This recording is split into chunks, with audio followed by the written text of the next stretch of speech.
Assalamualaikum warahmatullahi wabarakatuh. Anda bersama dengan saya Syahri Abdul Rahman untuk siri yang pertama Daurah Sirah 114, dan pada kali ini kita akan melihat apakah surah-surah yang diturunkan pada fasa yang pertama yang saya namakan fasa dakwah secara rahsia.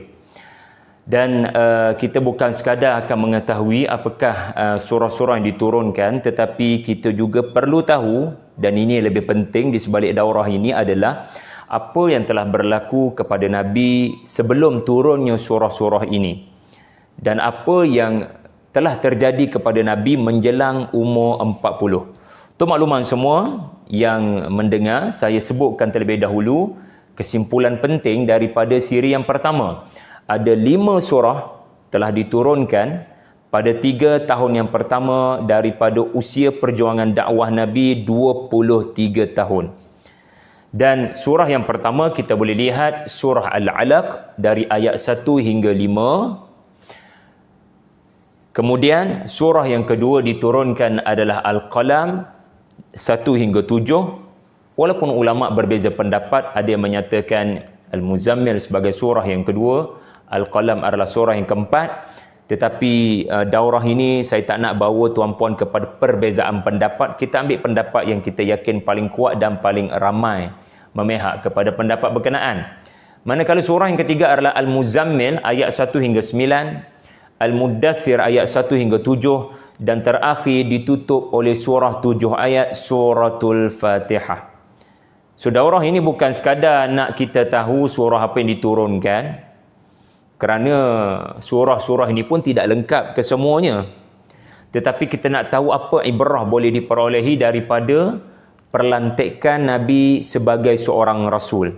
Bagaimana agaknya Allah Ta'ala mempersiapkan Nabinya, dan apabila Nabinya sudah dilantik, bagaimana Allah Ta'ala menyantuni Rasulullah dengan wahyu-wahyu yang diturunkan. Anda akan dapati wahyu-wahyu yang diturunkan adalah sedikit-sedikit, tidak sekaligus 7 ataupun 10 ataupun 20 ayat. Kerana setiap ayat itu beban bagi Nabi. Kita akan lihat nanti peristiwa di Gua Hira. Walaupun 5 ayat pertama, tetapi ia menjadi beban kepada Nabi sampai sesak nafas baginda. Apa yang terjadi yang menyebabkan baginda sesak nafas, kita akan tahu. Itu nombor 1.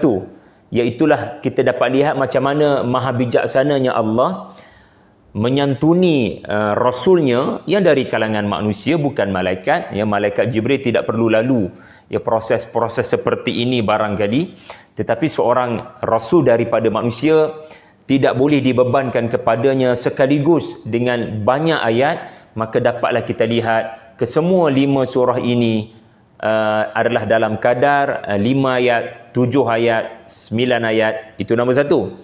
Yang kedua, kita dapat lihat jarak dari satu surah ke satu surah.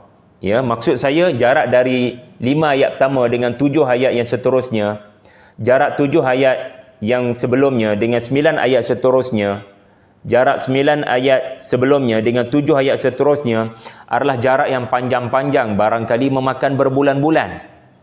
Ini tidak berlaku pada fasa kedua, fasa ketiga, fasa keempat, tuan-tuan. Sebab ini fasa permulaan. Nabi tidak boleh dijadikan pengalamannya adalah pengalaman yang traumatik. Pengalaman di Gua Hira saja sudah sangat menggerunkan, maka mesti ada gap masa yang mencukupi untuk Nabi bertenang dan berfikir.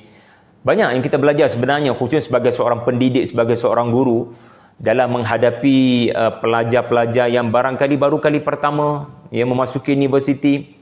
Jadi uslub dakwah mestilah uslub yang meraihkan keadaan murid, yang memahami situasi murid. Ini antara ciri-ciri hikmah Al-Quran diturunkan beransur-ansur.